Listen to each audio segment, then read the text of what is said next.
ආයුබෝවන්. අද අපි කතා කරන්නේ හරිම සංවේදී. ඒ වගේම අපේ ජීවිතේ ඕනම කෙනෙක්ට මුහුණ දෙන්න සිද්ධ වෙන්න පුළුවන් අසීරුම කාල පරිච්ඡේදයක් ගැන.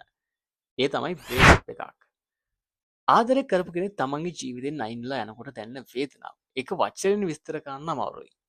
හරියට තමන්ගේ ඇඟෙන් කොටසක් කැඩලා ගියා වගේ හැඟීමක් තමයි එන්නේ. සමහර විට ඔබට හිතෙනවා ඇති ආයෙත් මට කවදාවත් සතුටින් ඉන්න බැරි වෙයි කියලා. එහෙම නැත්නම් මගේ ජීවිතේ මෙතනින් ඉවරයි කියලා. හැබැයි මට ඔබට එක දෙයක් කියන්න ඕනේ. ඔබ දැන් ඉන්න තත්ත්වය తాවකාලිකයි. මේක ඔබේ ජීවිතයේ අවසානය නෙමෙයි.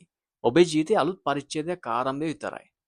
අද මේ වීඩියෝ එකෙන් මම ඔබට කියලා දෙනවා මනෝවිද්‍යාත්මක මේ වේදනාවෙන් මිදිලා නැවත ශක්තිමත් වෙන්න නැගී සිටින්නේ කොහොමද කියලා. පියවරෙන් පියවර ඔබට මේ දැනගන්න පුළුවන්. ඔබ දැන්ටවත් මේ වගේ ප්‍රශ්නකින් ඉන්නවා නම් මේ විනාඩි 4 ඔබේ මුළු ජීවිතය වෙනස් කරන්න පුළුවන්. පළවෙනි දේ තමයි ඔබේ හිතේ තියෙන වේදනාව සංගවන්න උත්සාහ කරන්න එපා. ගොඩක් අය කරන්නේ හිතේ තියෙන දුක හංගගෙන මම දැන් සතුටින් ඉන්නවා කියලා ලෝකෙට පෙන්වන්න හදන එක. මනෝවිද්‍යාවේදී අපි මේකට කියනවා ග්‍රේව් ප්‍රොසෙස් එක කියලා. ඔබට අඬන්න ඕන නම් අඬන්න. ඔබේ හිතේ තියෙන පීඩනය පිට කරන්න. ඒක දුර්ලභමක් නෙමෙයි. ඔබ මිනිස්සෙක් නිසා ඔබට දැනෙන මේ හැඟීම සාධාරණයි. මේ දුක විඳින්නේ නැතුව ඒක මගහරින්න හැදුවොත් ඒක කාලයක් ගිහින් ඔබේ මානසික සෞඛ්‍යය ලොකු බලපෑමක් ඉටු ගන්න පුළුවන්. ඒ නිසා මුලින්ම මේ සිදුවීම පිළිගන්න. ඔව් මගේ සම්බන්ධය ඉවරයි. මට දුකයි කියලා ඔබ ඔබටම කියාගන්න. දෙවැනි පියවර තමයි වැදගත්ම දේ. ඒක තමයි no contact rule එක. බ්‍රේකප් එකකින් පස්සේ අපේ මොළය ක්‍රියා කරන්නේ හරියට ඇබ්බැහියකින් මිදෙන්න හදන කෙනෙක් වගේ. ඔබ නිතරම ඔහු ඇය ගැන හොයනවා නම්, සෝෂල් මීඩියා ප්‍රොෆයිල් බලනවා නම්, එහෙම නැත්නම් මැසේජ් කරනවා නම් ඒකෙන් වෙන්නේ ඔබේ වේදනාව තවත් වැඩි වෙන එක විතරයි. අඩුමතරව දින 30ක්වත් කිසිම සම්බන්ධතාවයක් තියාගන්න එපා. අන්ෆලෝ කර දාන්න. අවශ්‍ය නම් බ්ලොක් කරන්න. ඒක තරහට කරන දෙයක් නෙවෙයි. ඔබේ මානසික නිදහස වෙනුවෙන් ඔබ කරන ආයෝජනයක්. ඔහු ඇය නැතුව ජීවත් වෙන්න ඔබේ මොළයට කාලය දෙන්න. සම්බන්ධතාවයක් බිඳුනහම අපිට හිතෙන දෙයක් තමයි මම දක්ෂ නැහැ. මම ලස්සන නැහැ. මට කවුරුත් ආදරය කරන්නේ නැහැ කියන එක. මේක ලොකු මුසාවක්.